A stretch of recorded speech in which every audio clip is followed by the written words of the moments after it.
তৃতীয়তে আমি আৰু এটা আমাৰ লগত বহু দিনৰ পৰা সমস্যা আছিল যে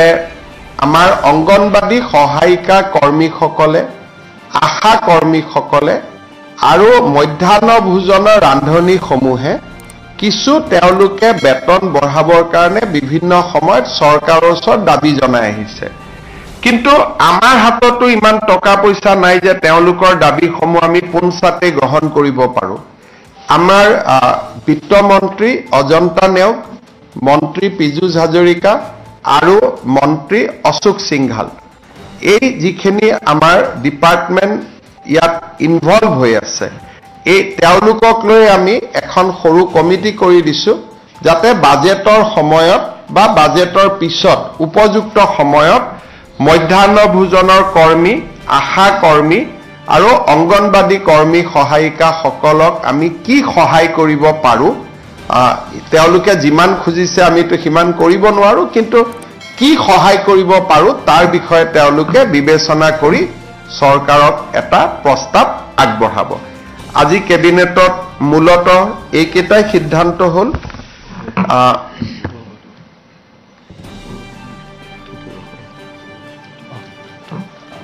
ইয়াৰ পিছত আমাৰ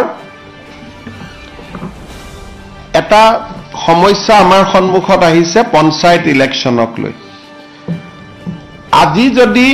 আমি পঞ্চায়ত ইলেকশ্যন ঘোষণা কৰো আমাক এমাহ সময় লাগে পঞ্চায়ত পাতিবৰ কাৰণে আৰু আজি আমি 10 জানুৱাৰীত আজি গধূলিলৈকে এতিয়া আমি বহি আছো গোটেই কেবিনেটখনে যে উচ্চ ন্যায়ালয়ৰ যিগৰাকী ন্যায়াধীশ মহামান্য তেখেতে কোৰ্টত আজি ঘোষণা কৰিছিলে যে আজিৰ ভিতৰত তেওঁ জাজমেন্টটো দিব কিন্তু এতিয়ালৈকে আমি বহি আছো জাজমেন্টটো অহা নাই গোটেই কেবিনেটখনে ইনফেক্ট 3 ঘণ্টা সময় আমি বহি আছিলো যে জাজমেন্টটো আহিব অলপ পিছত আহিব এতিয়া আহিব এনেকে আমি অপেক্ষা কৰি আছো ইনফেক্ট দিনৰ 2টা বজাৰ পৰা আমি অপেক্ষা কৰি আছিলো সাধাৰণতে চৰকাৰসমূহে পঞ্চায়ত পাতিব নোখোজে যে আমি পঞ্চায়ত নাপাতো ইমান ইলেকশ্যনত আমি ৰিস্ক নলওঁ বিশেষকৈ বিধানসভাৰ নিৰ্বাচনৰ আগে আগে কোনো চৰকাৰে পঞ্চায়ত পাতিব নোখোজে আমি পঞ্চায়ত পাতিবৰ কাৰণে উদ্গ্ৰীৱ হৈ বহি আছো কিন্তু এই পৰ্যন্ত মই অলপ আগতে মহা অধিবক্তা দেৱজিৎ শইকীয়াক টেলিফোন কৰিছিলো তেওঁ কৈছে যে এই সময়লৈকে জাজমেন্টটো ডিক্টেশ্যন হৈ আছে জাজমেন্ট অহা নাই বা যি ধৰণৰ কথা আজি যদি ৰাতি 12টাৰ আগতে আমি জাজমেন্টটো নাপাওঁ পজিটিভ বা নিগেটিভ যি নহওক তেতিয়াহলে আমি পঞ্চায়ত ইলেকশ্যনটো একেবাৰে মেট্ৰিক বা হায়াৰ সেকেন্ডাৰী পৰীক্ষাৰ পিছলৈকে লৈ যাব লাগিব কাৰণ 14 ফেব্ৰুৱাৰীৰ পৰা মেট্ৰিক আৰু হায়াৰ সেকেন্ডাৰী আৰম্ভ হ'ব আৰু যদি এবাৰ ইলেকশ্যন কৰিলে একমাহ সময় লাগে নটিফিকেশনৰ পৰা আৰু দুটা ফেজত কৰিলে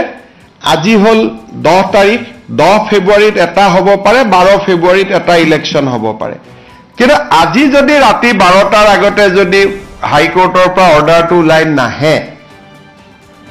আৰু পিছৰ 10 দিনো হাইকোৰ্ট বন্ধ আছে গতিকে তাৰ পৰিপ্ৰেক্ষিতত মই ভাবো যে পঞ্চায়ত ইলেকশ্যন পতাটো অসম্ভৱ হৈ পৰিব কাৰণ মেট্ৰিক আৰু হায়াৰ সেকেন্ডাৰী পৰীক্ষাৰ মাজত পঞ্চায়ত ইলেকশ্যন পাতিব পৰা নাযাব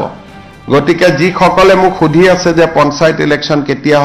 হ'ব মোৰ উত্তৰ এইটোৱে যে চৰকাৰে আজি 3 দিন ধৰি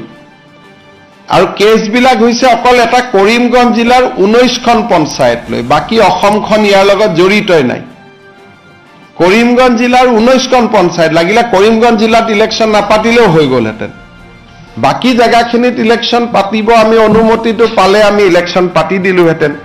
এই 12টা বজালৈকে আমি অপেক্ষা কৰিম কিন্তু আজি যদি ৰাতি 12টা বজাৰ ভিতৰত যদি নাহেগৈ হাইকোৰ্টৰ পৰা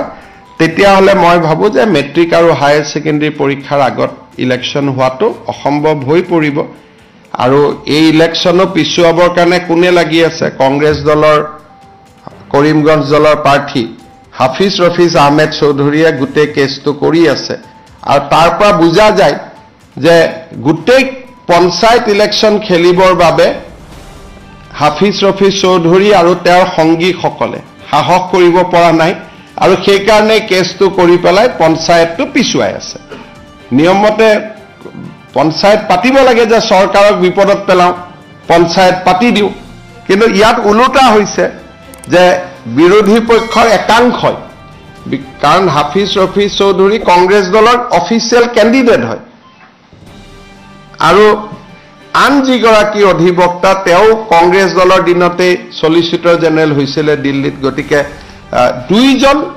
অধিবক্তাই আজিও তেওঁলোকে আৰ্গুমেণ্ট 3 দিন আগত শেষ হ'ল আজিও 2 ঘণ্টা আৰ্গুমেণ্ট কৰিছে গতিকে কিহৰ কাৰণে তেওঁলোক পঞ্চায়তৰ কাৰণে সাজু হ'ব পৰা নাই মই নাজানো কিন্তু তৃণমূলত গণতন্ত্ৰ বচাবৰ বাবে এবাৰ আমি বহুত কৰিছিলো পাৰ্টি লেছ কৰি দিছিলো যে কোনো পাৰ্টিৰ হ'ব নালাগে যাতে অৱসৰপ্ৰাপ্ত শিক্ষক অৱসৰপ্ৰাপ্ত ডক্টৰ সকলোৱে যাতে ইলেকশ্যন খেলিব পাৰে ভাল পৰিৱেশ হয় পঞ্চায়তৰ পৰা দুৰ্নীতি নোহোৱা হয় কিন্তু যি নহওক আমিতো হাইকোৰ্টৰ ওপৰত মাতিব নোৱাৰো গতিকে ৰাতি 12টালৈকে অপেক্ষা কৰিম আৰু 12টাৰ আগত যদি জাজমেণ্ট পাওঁ হ'ব নহলে আৰু এটো মেট্ৰিক হাই সেকেন্ডাৰী পিছলৈকে পিছুৱাই যাব তাৰ পিছতো বানপানী আহিব বা বানপানী থাকিব কি পৰিৱেশ হয় আৰু এতিয়াই ক'ব পৰা নাযাব আজি যদি 12টালৈকে মই ইলেকশ্যন কমিশনকো ৰিকুৱেষ্ট কৰিছো যে আপুনি বহি থাকক আমিও বহি আছো কাৰণ পুলিচৰ পৰা ক্লিয়াৰেন্স লাগিব কোনটো ফেজত কিমান ডিপ্লয়মেন্ট হ'ব ডিজিপিও বহি আছে চিফ সেক্ৰেটাৰীও বহি আছে আমিও বহি আছিলো যদি 12টাৰ আগত ৰায়দান হয় আমিতো কৰি দিম কাৰণ যিজন ন্যায়াধীশ মহা অধিবক্তাই কোৱা মতে তেওঁ কোৰ্টত কৈ গল যে মই চেম্বাৰত গৈ জাজমেণ্টটো লিখি জাজমেণ্টটো দিম কিন্তু এতিয়াতো 8:45 হ'ল জাজমেণ্টটো আমি হাতত পোৱা নাই যদি 12টাৰ আগত জাজমেণ্ট হয় তেতিয়ালে হ'ব যদি 12টাৰ আগত জাজমেণ্ট হয় উচ্চ ন্যায়ালয়ৰ বিপক্ষেতো আৰু আমি যাব নোৱাৰো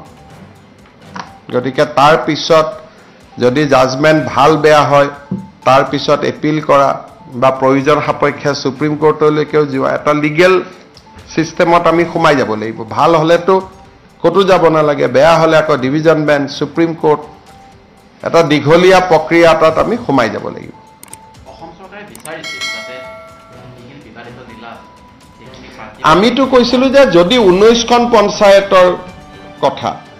19খন পঞ্চায়ত বা সেই জিলাখনেকে কমপ্লিট বাদ দিয়ক আমাৰ এডভোকেট জেনেৰেল তাত আৰ্গুমেণ্টটো দিছে